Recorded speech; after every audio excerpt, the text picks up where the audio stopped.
예, 안녕하세요. 이변은 이따 이동현 변호사입니다. 예, 오늘은 학교폭력대책심의위원회 조치에 행정심판을 청구하려고 한다면 피해 학생의 입장에서 어떻게 대응해야 되는지에 대해서 알아보도록 하겠습니다.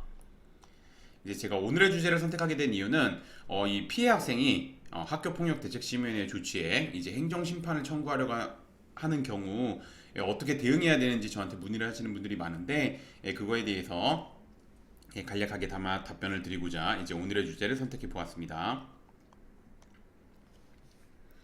우선 들어가기 앞서 학교 폭력의 개념을 보게 되면 학교 폭력은 학교 내외에서 학생을 대상으로 발생한 상해, 폭행, 감금, 협박, 약취유행, 명예훼손, 모욕, 공갈, 강요, 강제적 심부름 및 성폭력, 따돌림, 사이버 따돌림, 정보통신망을 이용한 음란폭력 정보 등에 의하여 피해 학생에게 신체, 정신, 재산상 피해를 수반하는 행위를 의미합니다. 제가 학교 폭력의 개념을 명확하게 알고 있으라고 누누이 말씀드리는데 그 이유는 특히나 피해 학생 같은 경우는 이제 자녀가 당한 그러니까 학부모님들 입장에서 이거 잘 알아두셔야 되는 게 뭐냐면 자녀가 당한 상대 학생의 행위가 이 학교 폭력에 해당하는지 여부를 판단해야 되기 때문에 이 개념 정확하게 알아두셔야 됩니다. 그러면 이제 오늘의 주제인 학교폭력대책심의위원회 조치에 행정심판을 청구하려고 한다면 피해 학생은 어떻게 대응해야 되는지, 학교폭력대책심의위원회 조치에 행정심판을 청구하려고 한다면 피해 학생이겠죠. 피해 학생과 학부모는 우선은 학교폭력대책심의위원회 회의록을 빠르게 확보해야 합니다.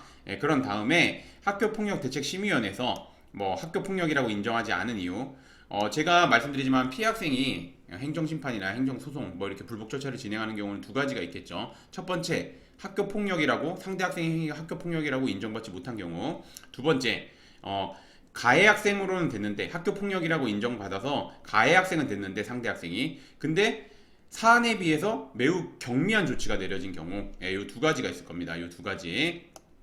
그래서 보시면 학교폭력대책심의위원회에서 학교폭력이라고 인정하지 않은 이유, 이거 같은 경우는 학교폭력에 해당하지 않음 내지 조치사항 없음 이런 결과가 나온 경우에는 이런 이유에 대해서 꼼꼼히 검토해 봐야 되고, 학폭에서 이렇게 인정하지 않은 이유에 대해서 그 다음에 이제 가해 학생에 비해서 사안에 비해서 가해 학생에게 경미한 조치를 내려진 이유는 이제 학교폭력의 심각성, 지속성, 뭐 고의성, 반성 정도, 화해 정도 등에서 이제 학폭위에서 어떻게 판단을 했는지 요거를 정말 꼼꼼하게 검토를 해야 합니다.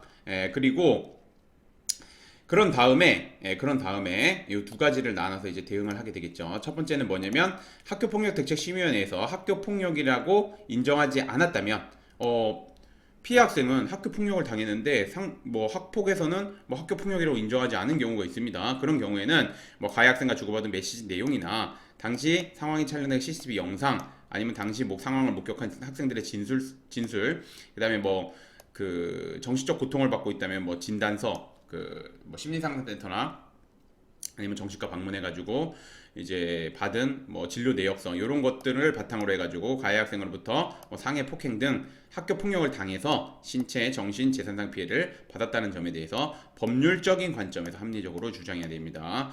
제가 이거 좀 강조드리는 이유가 뭐냐면 이런 경우 그냥 말 그대로 감정적으로 좀 대응하시는 분이 있습니다. 그러니까 우리 자녀가 그냥 당했는데, 우리 자녀가 피해를 받았는데 안 나오는 게 말이 되냐? 라고 주장하시면 안 됩니다. 어떤 피해를 당했고 어떤 피해, 그러니까 상대 학생으로부터 어떤 피해를 당했고 그거를 입증할 수 있는 자료는 뭐며, 그로 인해서 정신과 진료나 상심리상담센터를 받고 있어서 정신적 피해를 받고 있다, 뭐 이런 식으로 해가지고 이제 논리적으로 법률적 관점에서 합리적이고 논리적으로 주장해야 됩니다.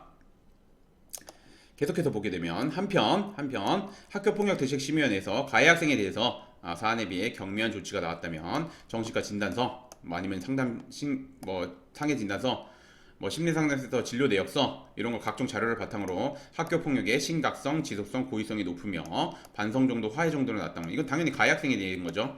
낮다는 점에 대해서 적극적으로 어필하면서 학교폭력대책심의위원회의 조치가 재량권을 현저하게 일탈 남용했다고 주장해야 합니다.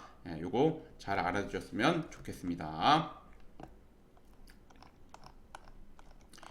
그래서 이제 오늘의 주제를 좀 정리를 하자면, 학교폭력 피해를 당해 학교에 신고한 경우 피해 학생과 학부모는 학교에서 사안에 대해서 모두 조사해 줄 것이라고 생각합니다. 그러나 학교는 수사기관이 아니기 때문에 제한된 범위 내에서만 조사를 하게 됩니다. 그러므로 경우에 따라서는 피해 학생과 학부모가 가해 학생이 학교 폭력을 입증하기 위한 다양한 자료를 준비하며 이러한 준비를 하지 않아 학교 폭력 대책심의위원회에서 가해 학생에게 아무런 조치가 내려지지 않거나 경미한 조치가 내려지게 되면 불리한 상황에 놓여지게 될 수도 있습니다.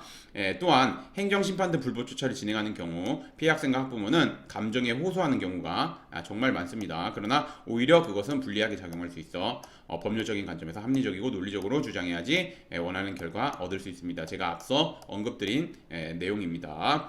그래서 제가 뭐 좀 말씀드리면 학교 폭력 관련해 가지고 불법 절차를 진행하려고 한다면 우선 학교 폭력에 피해를 당했다. 그러면 우선 첫 번째 명확한 경우가 있습니다. 명확한 경우 같은 경우는 뭐 CCTV나 아니면은 뭐 주변에 뭐 여러 학생들이 있어서 여러 학생들이 피해를 당했다는 것을 명확하게 입증할 수 있으면 뭐 혼자 진행하는데 크게 무리가 없습니다. 그러나 뭐 그런 객관적인 자료가 없는 경우가 있을 수 있습니다. 뭐 단둘이 있다가 발생하거나 아니면은 뭐 주변에 이제 친구들이 없는 상황에서 발생하거나 CCTV가 없는 이렇게 장소에서 발생하거나 그런 경우에는 이를 입증할 수 있는 자료를 확보해야 되기 때문에 혼자서 대응하는 데는 좀 제한이 됩니다. 그리고 그걸 또 법률적인 관점에서 주장해야 되는 부분이기 때문에 혼자서 대응하는 게는 좀 제한이 많이 됩니다. 그래서 우선 제가 말씀드리는 건 뭐냐면 학교 폭력 피해를 당한 경우 객관적 증거가 없거나 아니면은 객관적 증거를 수집해야 되거나 이런 부분이 있다면 변호사님 도움 받아서 진행하는 게 맞고, 그 다음에 불복 절차 같은 경우는 제가 누누이 말씀드리지만 이거는 일반인들이 하면 100이면 100 안 받아들여진다고 보여주시면 됩니다. 그렇기 때문에 법률 전문가 도움 받아서, 법률 전문가는 당연히 변호사겠죠.